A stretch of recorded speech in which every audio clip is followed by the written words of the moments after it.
oncologista pelo Sírio-Libanês e pelo Hospital de Base, aqui do Distrito Federal, e sou supervisora dos residentes também de oncologia e faço doutorado em cabeça e pescoço.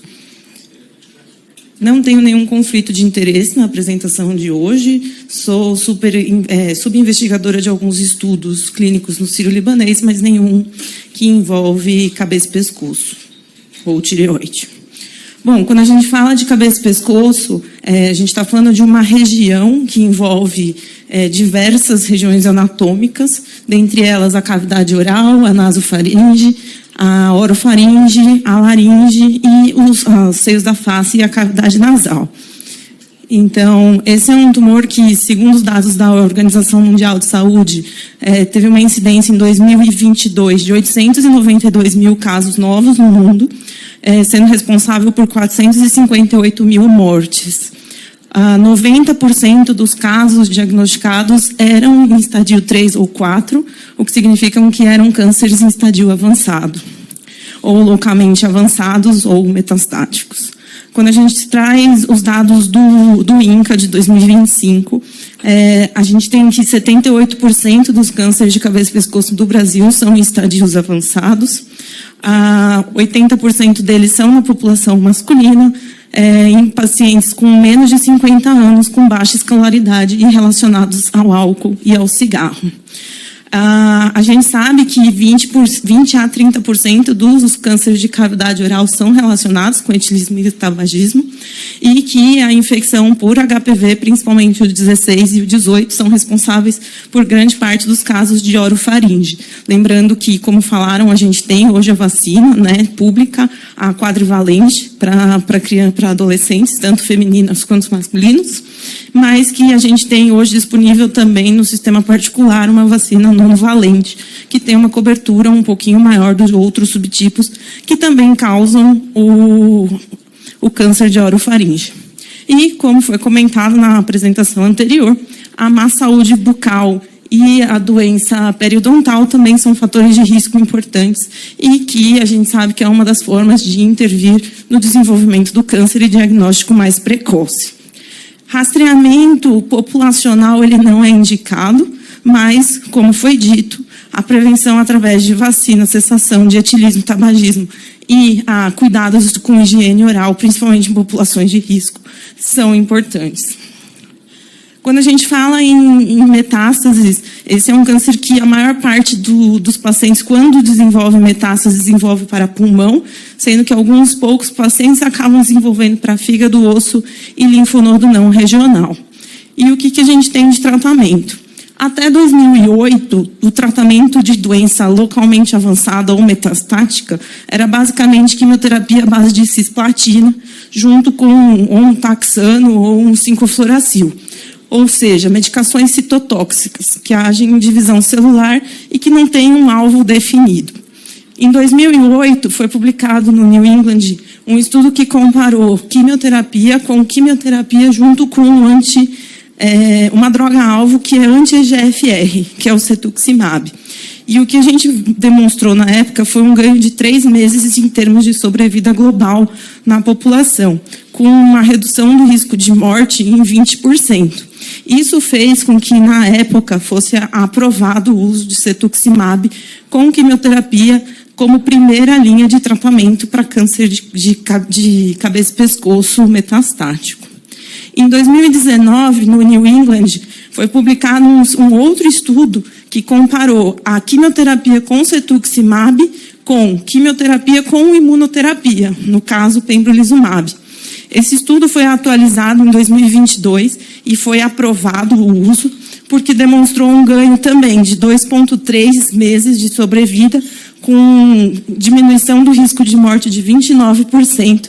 E aí, então, quimioterapia com pembrolizumab, seja cisplatina 5-fluoracil e pembrolizumab, ou carboplatina, paclitaxel e pembrolizumab, fosse o novo padrão de tratamento de primeira linha, sendo que em segunda linha se usaria outra combinação com o cetuximab. As demais linhas de tratamento que a gente tem são quimioterápicos com baixa taxa de resposta, em termos de 10%, 15%, e que não trouxeram tanto os ganhos de sobrevida quanto as linhas anteriores. A gente acaba sempre fazendo pesquisa de mutações específicas, fusões de NTRK, mutações de BRAF, para tentar fazer um tratamento mais dirigido, mas essas mutações não são tão comuns nessa população, mas quando a gente está falando num cenário particular, isso acaba sendo oferecido. Apesar da aprovação em 2008 do cetuximab e de 2022 do pembrolizumab, hoje no SUS o que a gente tem ainda é a quimioterapia baseada em cisplatina e 5-fluoracil ou paclitaxel. Com relação à tireoide, o câncer de tireoide ele é bem comum, né? A incidência, nós estamos falando de um dado da OMS de 2020, mais ou menos 10,1 mulheres a cada 100 mil mulheres desenvolvendo esse tipo de câncer e 3,1 homens a cada 100 mil homens também desenvolvendo câncer de tireoide. A média de idade é em torno de 50 anos e o câncer de tireoide ele tem um espectro de doença bem diferente. Então, a gente tem desde os tumores bem diferenciados, que são tumores indolentes, ou seja, de crescimento lento, e que normalmente você faz uma cirurgia e você não precisa fazer nem tratamentos complementares, até o câncer medular, que é um intermediário, que quando você pega ele precocemente, você faz o tratamento cirúrgico e você atinge bons resultados, até o anaplásico, que é um câncer bem diferenciado, extremamente agressivo, que normalmente você diagnostica ele na forma metastática e que o paciente sobrevive semanas a meses, independente do tratamento. Então, o que nós temos aqui? Falando do câncer diferenciado de tireoide, a gente tem o papilífero, que é em torno de 70% a 80% dos cânceres geralmente são achados incidentais, com sobrevida global em 10 anos maior do que 90%. O carcinoma folicular, que é responsável por 10% dos cânceres, com sobrevida global na doença localizada próxima de 100%, mas na doença metastática com uma sobrevida global em 5 anos em torno de 63%.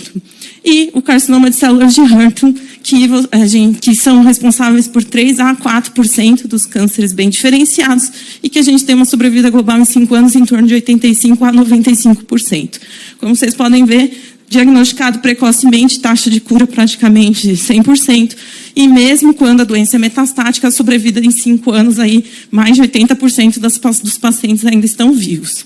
Quando a gente fala do câncer do carcinoma medular, a gente já tem que na doença localizada também próximo a 100%, ou seja, quando a gente consegue fazer o tratamento curativo, a gente tem bons resultados, mas na doença metastática, nossa sobrevida global em 5 anos é em torno de 63%. Existe uma mutação, que é a do RET, que ela ocorre mais ou menos de 1 a 3% ocorre uma parte significativa dos pacientes e que pode estar relacionada a uma síndrome genética. Existem síndromes genéticas de neoplasias neuroendócrinas, como a MEN2A e a MEN2B, e também predisposições genéticas não relacionadas a exatamente síndromes genéticas neuroendócrinas, mas a maioria deles acaba sendo esporádico, e esse é um câncer que, dentre os cânceres de tireoide, se apresenta em torno de 1 a 3% dos cânceres, o medular. E o anaplásico, ele é bem mais raro, acontece em mais de 65 anos, e a taxa, a sobrevida, como eu disse, geralmente é semanas a meses. Rastreamento, apesar de a gente saber que praticamente todo mundo faz um ultrassom de tireoide anual, ele não é recomendado em termos de população, porque o risco de você encontrar um nódulo é muito grande e a maioria deles é benigno. Quando a gente tem um câncer de tireoide metastático, a gente tem principalmente em pulmão, sendo que osso, fígado e sistema nervoso central também são possíveis. Bom, quando a gente fala em tratamento metastático da doença do carcinoma bem diferenciado, um dos pontos mais importantes é a supressão tireoidiana. É um câncer que ele é mais lento, então você consegue fazer um tratamento com supressão durante bastante tempo e depois disso você acaba tendo que fazer uso de drogas como inibidores de tirosina quinase, como o lenvatinib e o sorafenib, que são drogas de primeira linha. Hoje no SUS a gente só conta com o sorafenib, o lenvatinib não é disponível. E a gente acaba fazendo pesquisa de mutações-alvo, como nos outros cânceres, N-Track, RET, BRAF, instabilidade, para tentar outras opções de tratamento. Mas por ser um câncer indolente, muitas vezes a gente só vai fazendo tratamento de oligometástase e seguindo o tratamento com lenvatinib ou só a supressão tiroidiana. Quando a gente fala do carcinoma medular de tireoide, a gente acaba sendo um pouco mais agressivo, e aí quando a gente tem mutações de RET, a gente acaba fazendo uso do cepercatinib. Nos casos que não tem a mutação, a gente acaba fazendo uso de vandetanib, e acaba fazendo pesquisa de mutações para fazer tratamentos dirigidos, né? Nenhuma dessas medicações, elas existem no SUS. Então, medulares de tireoide, hoje a gente trata com quimioterapia no SUS, com muito poucas taxas de resposta. E os carcinomas anaplásicos de tireoide, como são doenças de crescimento muito rápido, elas acabam dando muito sintoma cervical. Então, a gente acaba sempre tentando fazer um tratamento, mesmo quando a doença é metastática, tentando fazer um controle local no pescoço do paciente com quimio-radioterapia. E a gente tem diversos tratamentos quimioterápicos para a gente fazer uso. A gente sabe que tem um grande número desses pacientes que têm mutação de BRAF, e que a resposta de dabrafenib com trametinib, ela é significativa, mas é uma medicação que a gente não possui no SUS, então o que a gente acaba fazendo uso é realmente de quimioterapia ou à base de cisplatina ou de doxorubicina, com taxas de respostas razoáveis, mas com pouco tempo de duração de resposta. Bom, era isso que eu queria passar para vocês. Se vocês tiverem alguma dúvida, eu estou à disposição. Fiquem à vontade para fazer qualquer pergunta.